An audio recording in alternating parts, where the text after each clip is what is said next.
اسی طریقے سے جی کافی عرصے سے ہمیں آئی ایم ایف کی اس ڈیل کا انتظار تھا، اور ظاہر ہے جو ہمارے زر مبادلہ کے ذخائر ہیں، ڈالر ریزروز ہیں، وہ اتنے نیچے چلے گئے کہ اب پھر وزیر اعظم نے بھی کہا جب آئی ایم ایف سے معاملات ہونے جا رہے تھے کہ جی دعا کریں، قوم سے اپیل کی دعا کریں، تو وہ پیسے بہرحال وہ ڈالر ہمارے پاس آ گئے ہیں۔ تو آئی ایم ایف سے قرض کی جو پہلی قسط ہے، شرط کہہ رہی تھی میں، قسط ہے جی، اس کے پیسے ہمیں مل گئے ہیں جو کہ 1 ارب 20 کروڑ ڈالر اسٹیٹ بینک میں آ گئے ہیں، اور اس سے جی ہماری اکانومی کو بھی کافی سہارا ملے گا۔ M D I M F کہتی ہیں کہ پاکستان کو قرض پروگرام پر پوری لگن سے عمل کرنا ہوگا، یعنی کہ یہ بڑے وہ شوگر کوٹڈ ورڈ ہیں، لیکن وہ یہ کہہ رہی ہیں جناب جو شرائط ہیں ان پر اچھی طرح شاباشی سے اچھے بچوں کی طرح عمل کرنا ہوگا۔ Stand by arrangement macro economic استحکام کا موقع ہے۔ وزیر اعظم شہباز شریف یہ کہتے ہیں کہ آئی ایم ایف کا پروگرام کوئی حلوہ یا کھیر نہیں ہے۔ پہلے تو مبارکبادیں دی جا رہی تھیں، اب وہ یہ بتا رہے ہیں جی کہ یہ کوئی آسان چیز نہیں ہے، اور اس کے لیے کڑی شرائط ہیں جو ہم نے مانی ہے، اس کے بعد یہ قرضہ ہمیں ملا، اور ظاہر ہے وہ کڑی شرائط کیا ہیں وہ آپ اور سب جانتے ہیں۔ جس طریقے سے پیٹرول پرائس بڑھ رہے ہیں، بجلی کی قیمتیں بڑھ رہی ہیں، تو وہ سب عوام کے اوپر جی بوجھ آ رہا ہے۔ وزیر اعظم یہ بھی کہتے ہیں کہ شکر ہے ہم ڈیفالٹ سے بچ گئے، دنیا سمجھتی ہے پاکستان پیروں پر کھڑا نہیں ہو سکتا، اب ہمیں یہ ثابت کرنا ہے کہ کشکول توڑا نہیں ہے، توڑنا نہیں ہے، توڑ چکے ہیں۔ اس سے آپ اندازہ لگائیں جو اگلی بات میں بتانے جا رہی ہوں کہ آئی ایم ایف کی کتنی گہری نظریں ہیں ساری صورتحال پہ۔ جی ڈی پی گروتھ پر پاکستان اور آئی ایم ایف کے درمیان اختلاف بھی سامنے آیا ہے۔ آئی ایم ایف نے حکومتی اعداد و شمار کو ماننے سے انکار کر دیا۔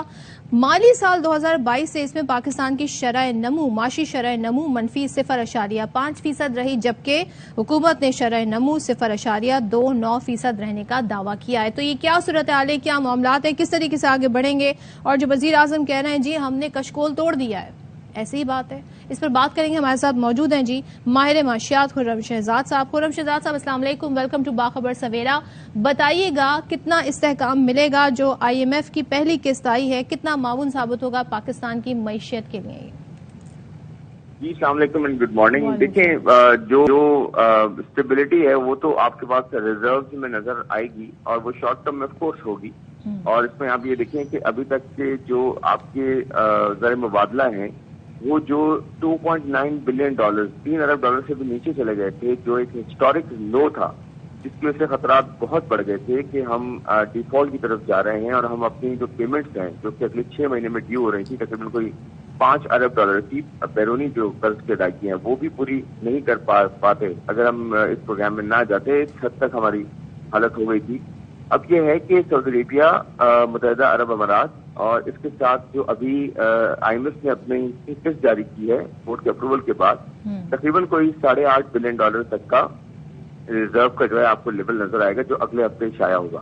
اور اس کے ساتھ ساتھ آپ یہ دیکھیں کہ 2 چیزیں بڑی امپورٹنٹ ہے۔ ایک تو یہ کہ جولائی اور دسمبر کے بیچ میں آپ کو 5 ارب ڈالر کی ادائیگیاں کرنی ہیں بیرونی قرضوں کی، اس کے ساتھ آپ کو 3 سے 4 ارب ڈالر چاہیے اپنی اکانومی کو کم سے کم چلانے کے لیے، تاکہ امپورٹس کھلیں اور پھر جو لوکل ہماری انڈسٹریز ہیں، بزنسز ہیں، ان کو جو را مٹیریل ہے صحیح معنوں میں مل سکے، اور پھر جو یہاں سے کمپنیاں جو یہاں کام کرتی ہیں پاکستان میں، بیرونی کمپنیاں، انٹرنیشنل کمپنیز ہوتی ہیں، ملٹی نیشنل، ان کے جو پروفٹس ہیں ان میں سے وہ جو اپنا ڈویڈنڈ دیتے ہیں واپس جو لے کر جاتے ہیں وہ بھی کافی حد تک اسٹک تھے، تو وہ بھی آہستہ آہستہ کھلنا شروع ہوں گے۔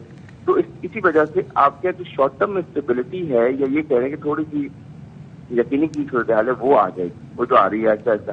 لیکن پرابلم یہ ہے کہ یہ بات بالکل صحیح ہے کہ 6 مہینے کے اندر ایک ریویو تو ہمیں مل گیا، 2 ریویوز جو ہیں وہ ابھی باقی ہیں، اور اس کے اندر بہت زیادہ ہمیں کام کرنا پڑے گا۔ اور مجھے چیلنج یہ نظر آتا ہے کہ جب گورنمنٹ چینج ہوتی ہے، 3 گورنمنٹ چینج ہوگی اس میں، پہلے یہ گورنمنٹ جائے گی، پھر آپ کو پتا ہے کہ یہ کیئر ٹیکر سیٹ اپ آئے گا 90 دن کے لیے، اس کے بعد پھر نئی گورنمنٹ آئے گی، تو یہ سب جو چینجز ہوں گے نا، اس کی وجہ سے ہینڈل کرنا اکانومی کو تھوڑا ٹف رہے گا۔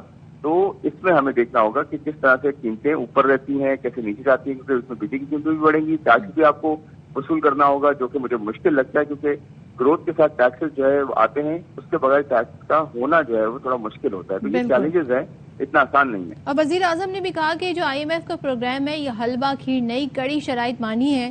ظاہر کڑی شرائط تو پھر عوام پر ہی اثر انداز ہوتی ہیں، ہو بھی رہی ہیں پچھلے پورے عرصے میں ہم نے دیکھا، تو مزید اب کیا مشکلات آ سکتی ہیں عوام کے لیے؟ دیکھیے مشکلات یہ ہو سکتی ہیں کہ یہ جو مہنگائی کی شرح ہے وہ بہت زیادہ نیچے نہ آئے، بلکہ ہو سکتا ہے آگے جاتے ہوئے تھوڑا سا اوپر چلے جائے. اس کی کیا وجوہات ہیں؟ اس کی ایک وجہ تو یہ ہے کہ آئی ایم ایف کی پروگرام کے اندر رہتے ہوئے آف کورس آپ نے بجلی کی قیمتیں بڑھانی ہیں، کیونکہ دیکھیں کوئی بھی گورنمنٹ آئی ہے اس نے بجلی یا انرجی کے سیکٹر پہ کام نہیں کیا، اور ہمارے پاس اب یہ حال ہے کہ انرجی بنانے کے لیے بہت زیادہ ہے، بٹ آگے ٹرانسمٹ کرنے کے لیے یعنی کہ پہنچانے کے لیے وہ سسٹم جو ہے سڑ چکا ہے بالکل. اس پہ انویسٹمنٹ نہیں ہوئی کئی سالوں سے پچھلے. اور پھر اس کے بعد پرابلم یہ کہ کچھ ایسی ہماری پالیسیز رہی ہیں جس میں ہم نے جو ہے وہ بجلی بنے یا نہ بنے ہم نے پیمنٹ ضرور کرنی ہے. تو وہ سارا ملبہ کہاں آتا ہے؟ وہ سارا ملبہ آف کورس عوام پہ آتا ہے. انفیشنسی جو گورنمنٹ اپنی آپ کو ٹھیک نہیں کر سکتی یا پھر گورنمنٹ اس انرجی سیکٹر کو ٹھیک نہیں کر سکتی تو اس کی جو مہنگی بجلی بنتی ہے وہ عوام پہ ڈالتی ہے. تو آئی ایم ایف یہ کہتا ہے کہ آپ بجلی سستی مت بیچیں، آپ جتنے کی بنتی ہے اتنے کی بیچیں، یا تو اپنے انرجی سیکٹر کو ٹھیک کریں. تو یہ پرابلم ہے کہ اس کی وجہ سے مہنگائی میں کراس دا بورڈ اضافہ ہوتا ہے کہ اگر بجلی کی قیمت بڑھتی ہے اور پیٹرول کی قیمت بھی بڑھتی ہے تو اس کی وجہ سے اضافہ ہوتا ہے. دوسری بات یہ کہ ابھی پچھلے 2-3 دنوں میں گلوبل آئل پرائسز جو ہے نا وہ دوبارہ $80 سے اوپر چلی گئی ہیں، جو کہ تقریباً $70 کے پاس $72 کے پاس آ گئی تھی. تو کوئی ایک پرابلم ہے کہ جیسے سردیاں آ رہی ہیں تو اس میں آپ کی انرجی کی جو قیمتیں ہیں وہ اوپر جا سکتی ہیں، جس کی وجہ سے ایک خطرہ ہے کہ مہنگائی میں جو ہے کمی بہت زیادہ نہیں تو تھوڑا اضافہ ضرور ہو سکتا ہے. اضافہ ہو سکتا ہے وچ از لائک ظاہر ہے عوام کے لیے مشکلات ہو سکتی ہیں. خرم ذرا یہ بھی بتا دیں وزیر اعظم کا یہ بیان کتنا حقیقت پر مبنی ہے جب وہ یہ کہتے ہیں جی ایک تو وہ بتاتے ہیں جب بھی ہم کسی بیرونی ملک جاتے ہیں تو وہ دیکھتے ہی ہمیں کہتے ہیں جی آ گئے پیسے مانگنے. اب وہ یہ کہہ رہے ہیں ہمیں دنیا کو بتانا ہوگا کہ ہم نے کشکول توڑ دیا ہے. کشکول سے مراد ظاہر ہے قرض جو ہم لیتے ہیں یہ والا کشکول توڑ دیا. تو کشکول ٹوٹا ہے یا ابھی ہمیں مزید آئی ایم ایف کے پروگرامز میں جانا ہوگا؟ جی کشکول نہیں ٹوٹا ابھی ریئلسٹکلی اسپیکنگ، کیونکہ دیکھیں یہ کچھ سلوگنز ہوتے ہیں، پولیٹیشینز یہ بات کرتے ہیں کہ جی بڑی بڑی بات ہوتی ہے، کچھ بڑے بڑے نیریٹیوز بڑے بڑے جو سلوگنز ہوتے ہیں، لیکن آپ ریئلسٹکلی دیکھیں تو یہ تو آپ کو ایک وینٹیلیشن ملی ہے، برج فائنانس ملا ہے جو کہ اچھی چیز ہے، مل گئی ہے آپ کو، جو کہ نہیں ممکن ہو رہی تھی، بہت مشکل ہو گئی تھی اور ہمارے اپنے ایشوز بہت تھے جس کی وجہ سے ممکن یہ نہیں ہو رہی تھی. اور ایونچولی جو ہے پرائم منسٹر نے خود بہت زیادہ خود جو ہے اس میں ایفرٹس کیے ہیں، جا کے خود ملے ایم ڈی سے. کہنے کا مطلب یہ ہے کہ آپ کو ایک بڑا پروگرام چاہیے. چیلنج اس میں یہ ہے کہ آپ کو بڑا کتنا پروگرام ملے گا، کیونکہ آپ نے اپنا کوٹا ہوتا ہے ہمارا آئی ایم ایف کے ساتھ، کتنے آپ ڈالرز دے سکتے ہیں اور پھر پہلے ری پیمنٹ کریں گے پھر آپ کو مزید مل سکتے ہیں پروگرام. تو وہ پروگرام کتنا بڑا ہوگا؟ مجھے لگتا ہے کم سے کم پروگرام ہونا چاہیے $15 ارب کا اور 3 سال کا ہونا چاہیے. اور جو بھی گورنمنٹ آئے وہ آج سے پلان کر کے آئے، لیکن مجھے چیلنج یہ لگتا ہے کہ $15 ارب کا ہوگا کیسے جب آپ کو کوٹا کم ہے.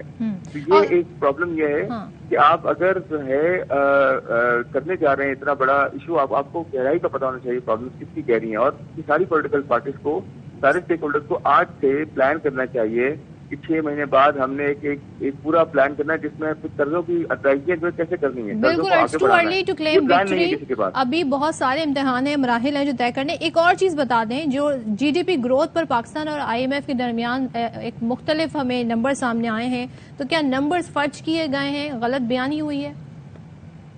دیکھیں یہ اس کا میں نہیں کہہ سکتا کہ فرض کیے گئے ہیں. اس کی وجہ یہ کہ مجھے جو نظر آتا ہے وہ میتھڈالوجی کے اندر امپروومنٹس ہو سکتی ہیں جو کہ اوور دا ایئرز جو ہیں. وہ مثال کے طور پر میں آپ کو بتاتا ہوں، آج شاید گورنمنٹ کو یہ نہیں پتا، کوئی بھی گورنمنٹ ہو، وہ آتی ہے، وہ لائف اسٹاک ایک بہت بڑا حصہ ہے ایگریکلچر سیکٹر کا، اور ایگریکلچر سیکٹر جو ہے تقریباً کچھ 23-24% ہے پوری معیشت کا.